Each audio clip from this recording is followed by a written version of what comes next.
Evangelio de nuestro Señor Jesucristo según San Mateo. Jesús partió de Genezaret y se retiró al país de Tiro y de Sidón. Entonces una mujer cananea que procedía de esa región comenzó a gritar: «Señor, hijo de David, ten piedad de mí. Mi hija está terriblemente atormentada por un demonio». Pero él no le respondió nada. Sus discípulos se acercaron y le pidieron: «Señor, atiéndela, porque nos persigue con sus gritos». Jesús respondió: «Yo he sido enviado solamente a las ovejas perdidas del pueblo de Israel». Pero la mujer fue a postrarse ante él y le dijo: «Señor, socórreme». Jesús le dijo: «No está bien tomar el pan de los hijos para tirárselo a los cachorros». Ella respondió: «Y sin embargo, Señor, los cachorros comen las migas que caen de la mesa de sus dueños». Entonces Jesús le dijo: «Mujer, qué grande es tu fe, que se cumpla tu deseo». Y en ese momento su hija quedó sana. Palabra del Señor. Hola amigos y amigas, nos encontramos en torno a esta palabra de Dios que es luz y vida para cada uno de nosotros. La palabra de Dios debe leerse siempre un texto dentro del contexto. Por eso, si nosotros tomamos el texto que hoy hemos proclamado, en este contexto, digamos los versículos previos, bueno, nos lleva a entender mejor, a interpretar mejor el texto. Los versículos previos del texto que acabamos de proclamar son una discusión, vamos a decir, de Jesús con las autoridades judías de Israel, los fariseos, los doctores de la ley, acerca de lo puro y de lo impuro. Este legalismo con el cual siempre convive el pueblo judío.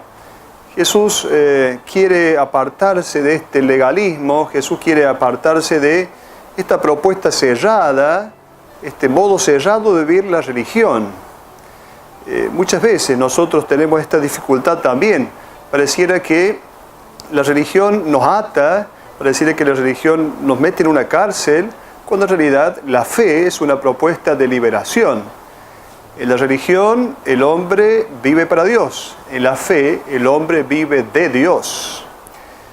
El texto comienza diciendo que Jesús partió de allí después de haber tenido esta discusión, estos encontronazos normales que Jesús tiene con las autoridades religiosas del pueblo judío. Jesús partió de allí. Esta expresión es una expresión técnica, partió de allí, que significa, hace traer a la memoria cuando el pueblo de Israel, el pueblo hebreo, está esclavizado en Egipto y entonces tiene que partir ¿para qué? Para ir a la tierra prometida. Tiene que salir de allí, salir de este lugar de cárcel, de opresión, para ir entonces a buscar ¿qué cosa? A buscar un horizonte nuevo. Entonces, esta expresión, partió de allí, está indicándonos ya que Jesús se siente un poco atado, encarcelado por estas leyes judías, por estas discusiones religiosas de los judíos. Entonces va a buscar horizontes nuevos, va a buscar un aire nuevo. Ciertamente Jesús va haciendo en esto un proceso de crecimiento, un camino de crecimiento en la búsqueda de su identidad de Hijo de Dios. Y en esto Jesús va a Tiro y Sidón, tierra de los paganos. Ahí se encuentra con una mujer que dice el texto fue a postrarse ante él y le dijo: «Señor, socórreme». Una mujer que va a postrarse ante Jesús. ¿Por qué este pedido? ¿Qué le pide a Jesús? Le dice: «Mi hija está terriblemente atormentada por un demonio». ¿Quién es esta mujer? Esta mujer es el mundo pagano.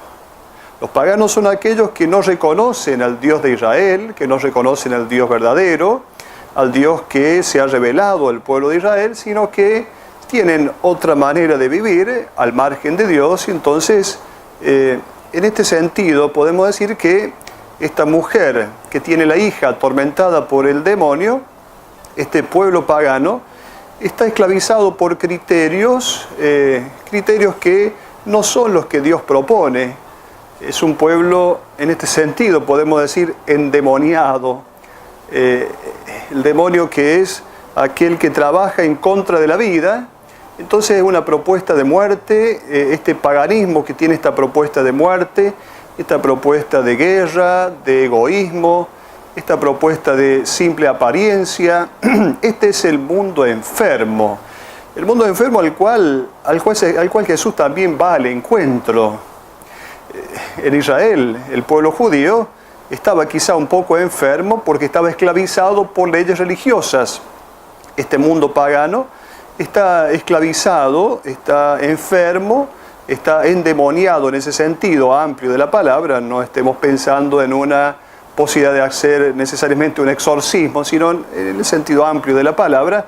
El demonio como aquella fuerza que se opone a la propuesta de bien que Dios nos hace, aquellas fuerzas negativas que trabajan en la humanidad entera, en el paganismo.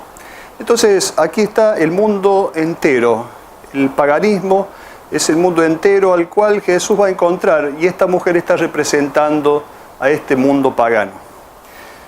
Decíamos que Jesús crece y se desarrolla en lo que el Padre pretende de él.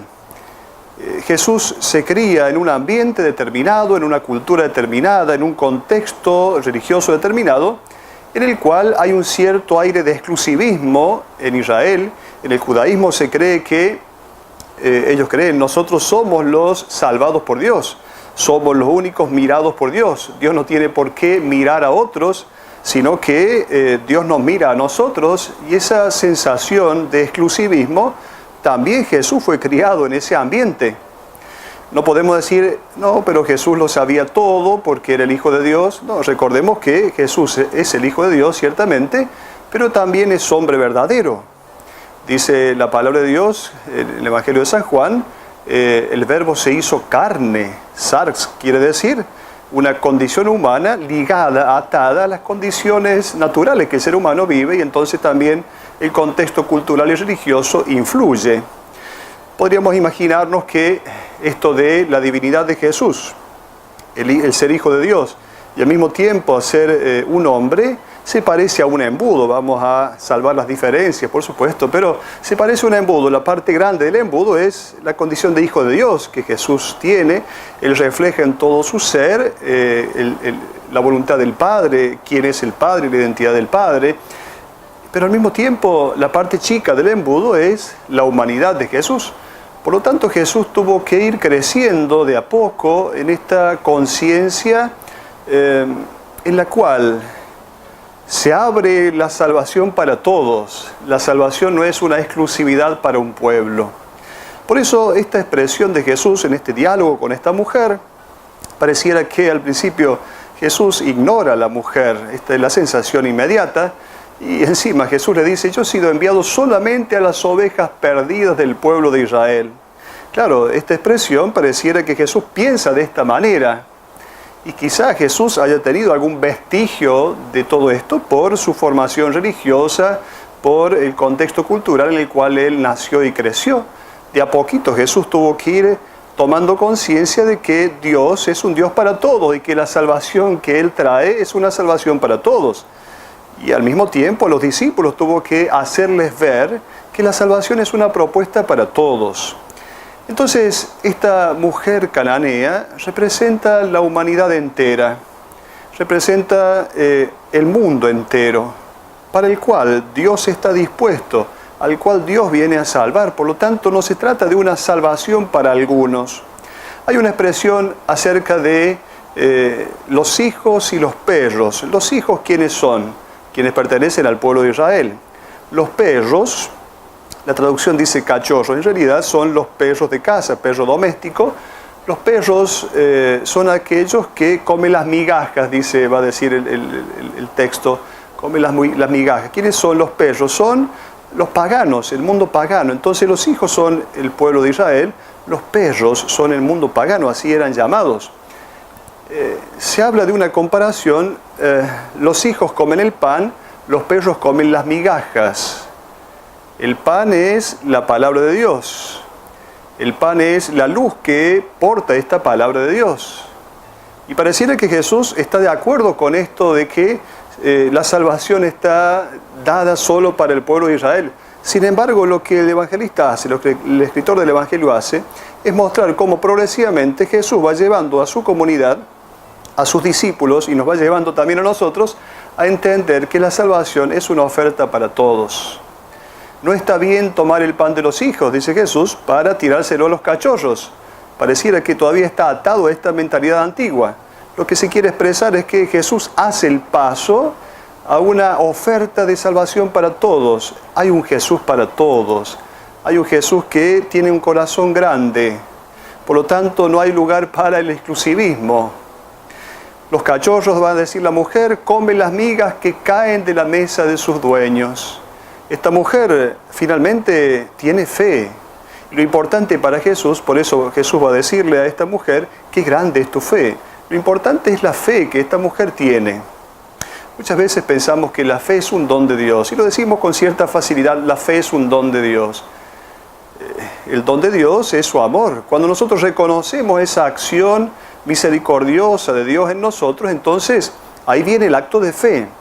Pero la fe es un acto propiamente humano. Es la respuesta del hombre al regalo gratuito de amor de Dios. Por lo tanto, la fe es un acto del hombre. Qué grande es tu fe. Y sobre esta fe Jesús va a salvar, va a liberar, va a sanar la historia. Estamos llamados a tener esta fe como esta respuesta entonces a una propuesta de amor de Dios. Todo el mundo está llamado a tener esta fe. La fe es una invitación para todos, es una propuesta para todos.